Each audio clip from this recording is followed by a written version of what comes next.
Dans cette vidéo, nous allons voir comment fonctionnent les filtres et les différentes vues du module gestion de produits.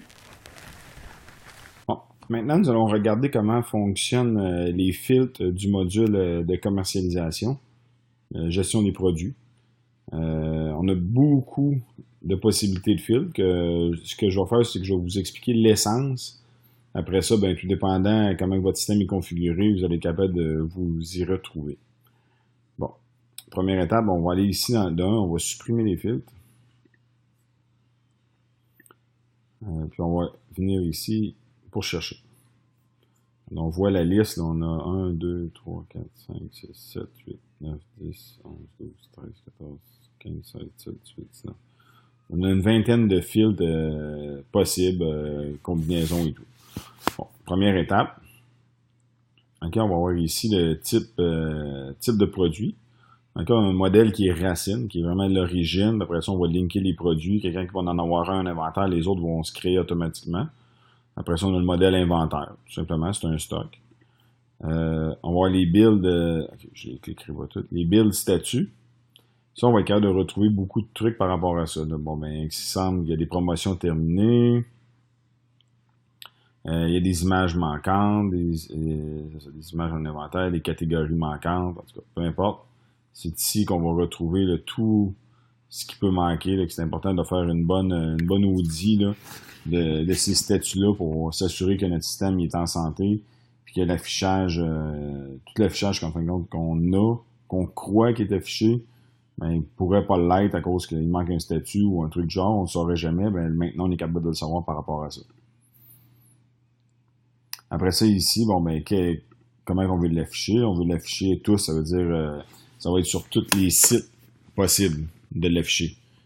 Si, exemple, on affiche sur 10 sites différents, ben, on va le laisser à tous, puis, ou sinon, ben, on pourrait en identifier juste sur le site web, ou juste un lien, ou non, pas pantoute. On veut plus l'afficher.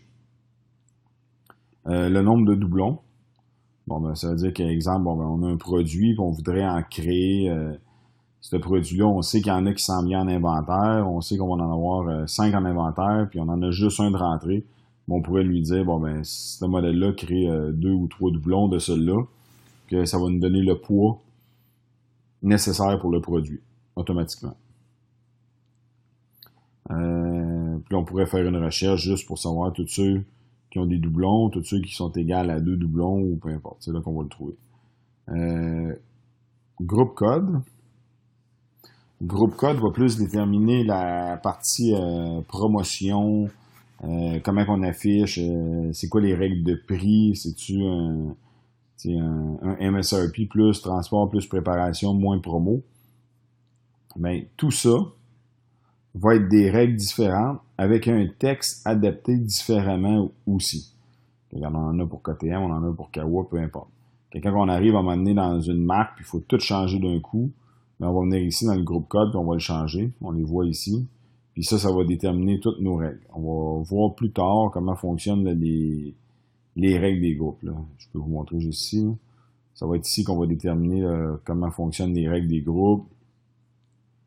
Les textes des groupes, ça va être ici. Il y a beaucoup de data qu'on est capable de paramétrer. Les années d'affichage. L'année ici. Pourquoi il y a 2 années, une année d'affichage pas une année? C'est qu'exemple, des fois, l'année d'affichage du modèle, c'est des... je donne un exemple, des 2010, on est en 2018, les 2019 sont déjà arrivés, puis il faudrait faire une stratégie par rapport à ça, ben ça va être avec ça ici. Ou sinon, ça va quasiment tout le temps être le year qu'on va utiliser. Les marques, les différentes marques qu'on a, on en masse. Si on cherche un modèle en particulier, on cherche des occasions ou des neufs, on va trier de là. Les catégories Kijiji, catégorie trailer, catégorie .cms. On va moins travailler avec ça, on va plus travailler avec les catégories. Les catégories qui sont les catégories qu'on va utiliser là, pour le site web. Si on a besoin de chercher un secteur en particulier, c'est là qu'on va le chercher. Catégorie Magento, en tout cas, on les passe vite. Pour eux, toutes ces catégories-là, ça va être utilisé pour envoyer les véhicules sur des sites web d'affichage. des intérêts magentaux, non. Après ça, s'il y a des attributs, s'il y a des photos, mettons qu'on voudrait tous ceux qui n'ont pas de photos. Ça fait le tour là, de tous les fils qu'on a. C'est sûr que du moment qu'on se met à additionner les différents fils, ben là, on va en avoir, là, on devrait trouver la façon de faire afficher ce qu'on a besoin. Et voilà.